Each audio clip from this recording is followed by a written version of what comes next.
आप सभी प्रियजनों को मेरा प्यार भरा नमस्कार। मैं श्रद्धा देशमुख आप सभी का स्वागत करती हूँ मेरे इस वीडियो पर।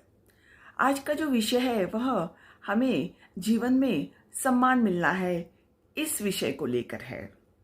हम सभी चाहते हैं कि हमें जीवन में बाकी लोगों से, अन्य लोगों से सम्मान मिले, आदर मिले।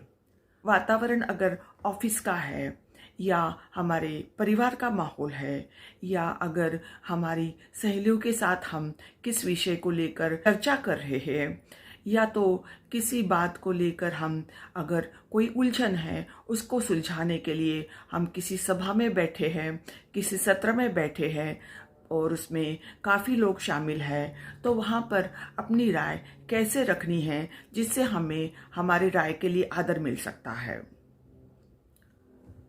और इसके बाद बात ऐसी है कि हम जो आदर सम्मान चाहते हैं वह हमें ऐसे ही मांगने से मिलने वाला नहीं है।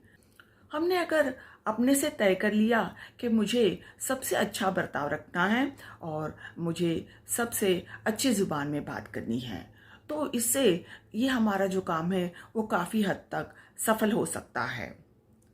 पर हमने ये मन में ठान लेना चाहिए कि हमें जो आदर, प्रतिष्ठा, सम्मान, हमारे लिए प्यार, ये जो हम अन्य लोगों से चाहते हैं वो ऐसे ही नहीं मिलने वाला।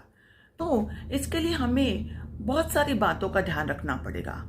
जैसे हमारी जुबान जो है वह इस काम में बहुत बड़ा काम करती है, तो इसमें हमने मान मर्यादा रख के हमारी जुबान को हमने संभाल के इस्तेमाल करना चाहिए। हमने ये जान लेना चाहिए कि हमारी जुबान से हम जो बोलते हैं, जो बातें करते हैं, उससे हमारी जो व्यक्तिमत्व की प्रतिमा बनती है। और अगर हम सबसे अच्छी बातें करते हैं, अच्छी तरह से पेश आते हैं, तो हमारा व्यक्तिमत्व जो है वो बहुत प्रभावशाली हो जाता है। तो चलिए देखते हैं ऐसी कौन सी बातें हैं जिससे हमें आदर और सम्मान मिलेगा, जिसमें हमारी जो बोली है, हम जो बोलते हैं, हमारी जुबान से जो हम बात करते हैं उसके ऊपर निर्भर होता है। तो सबसे पहली बात यह है कि हमने बहुत ज़्यादा बात नहीं करनी है। अगर हम कम बात करते हैं तो हमें ज़्यादा आदर मिल सकता है। और जब भी हम कुछ बात करने के लिए मुंह खोलते हैं, हमने विचार करके, हमने सोच समझ के कुछ बात को बोलना है, ताकि लोगों को ऐसा न लगे कि इसकी जुबान हमेशा चलती रहती है, ज़रूरी नहीं कि ये कुछ मतलब की बात बोलेगी या लोग हमें बोलेंगे कि ये बहुत ज़्यादा बोलती है, हमारी बातों पर कोई ध्यान नहीं देगा। ये पहला पॉइंट हो गया।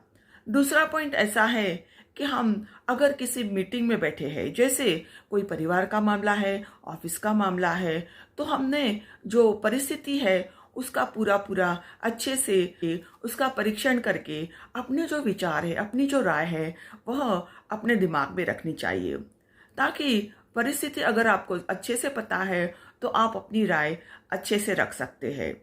और उसको अगर बिना समझे आप कुछ बोलेंगे तो आपके जो विचार है वो सबको स्वीकृत नहीं होंगे और उसको नज़रअंदाज कर दिया जाएगा। दूसरी बात ऐसी है कि अगर आप किसी मीटिंग में हो तो आपको अपनी राय जो है वो पूछने पर ही देनी चाहिए। इससे आपका सम्मान बढ़ सकता है। इसके बाद वाला पॉइंट ऐसा है कि अगर आपको लगता है कि यहाँ पर आपने अच्छे से परिस्थिति का मुआयना किया है, जो मीटिंग चल रही है उसमें वातावरण कैसे है उसको टटोला है, उसको आपने अच्छे से समझा है, तो आपकी राय न देने में अगर होशियारी है तो आप अपनी राय देने से मुकर सकती है या ऐसे तय कर सकती है कि यहाँ पर चुप रहना ही बेहतर है। और इस चुप रहने से अगर आपको ज़्यादा फायदा मिल रहा है तो वो तो बिल्कुल सोने में सुहागा हो सकता है। इससे आपकी प्रतिमा और बढ़ सकती है लोगों के दिलों में।